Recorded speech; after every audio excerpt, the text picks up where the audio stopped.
Shout out to everybody who joined the live last night.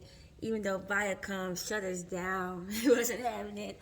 We were able to start some good conversation though, and I actually learned so much about Janet Jackson, um, especially just in regards to her wanting that control, and not only that, just realizing how young she was. Like when I was watching those videos, I've seen some of them, not all of them, from Control and Rhythm Nation. I didn't realize how young she was, and seeing like the behind the scene footage, you really see how young spirited she was too, right? She was still acting kind of young. But not only that, when she talked about her marriage to James DeBarge, I feel like there is still, of course, like some hurt there. I think she even said she can't even talk about it anymore.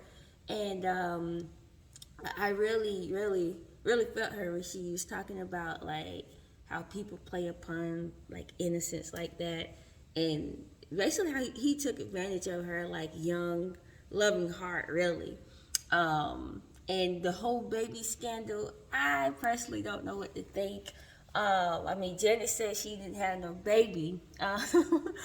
So, I mean, that's that, but that doesn't necessarily mean she wasn't pregnant. But I don't want to keep adding fear to that speculation. Also, it's so interesting as well with the comparison, or not even the comparison, but the questions about Michael, when Control was like really big. But that doesn't shock me though, because I feel like people just don't understand the extent. Like I wasn't alive when Thriller dropped the course, but I get the magnitude. And even I don't get the magnitude because I wasn't really there. But Thriller was such a big movement that literally life changed for Michael Jackson and everybody around him. Also, I just love again her defiant spirit and how she took control over her own career, and how Real Nation was like an album number one from behind the scenes footage that was almost wasn't about to happen, and number two, that the record company didn't even know like she was taking such a political stance when she didn't have to, and like she didn't have to. So that's amazing to me. All new respect for her there. What else I like about the documentary? I also think it's interesting how the Joseph was kind of given, I'm gonna necessarily say a makeover in regards to understanding him, but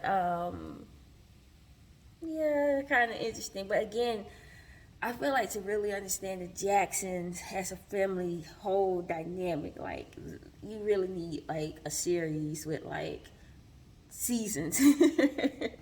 Because I mean, I've read, of course, Moonwalk by Michael Jackson, and I've read like some other like unauthorized bio about Michael, and there's a lot of stuff about Joe. Most of it wasn't really good, but I do, I guess I can appreciate how they're trying to highlight and rectify, like, yeah, he might was doing some crazy stuff, but at the end of the day, he made us who we are, so to speak.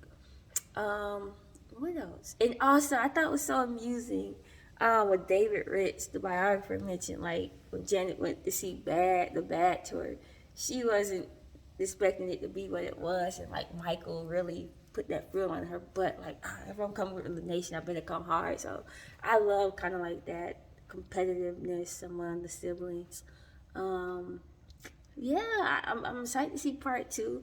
Drop the comments below, like, what do you guys think? And also, I think it's interesting. Shout out to Paula Abdul. She didn't mention that she really was messing around with Jackie. That's how she got to know Janet. But anyway, somebody, I read something about Jackie's wife ran him over at the movie theater. Drop the comments below if y'all know what I'm talking about. But anyway, again, I'm excited to see part two. Really liking Janet Jackson as an artist, as a person. You can definitely see, like, over the years, though, like, those different hurts and pains have definitely, like, felt, formed a coldness, like a coldness to her. Like, that sweetness still there, but I think she's much more like, nah, I'm not going to. jump into anything too soon. But we'll see. All right, drop the comments below.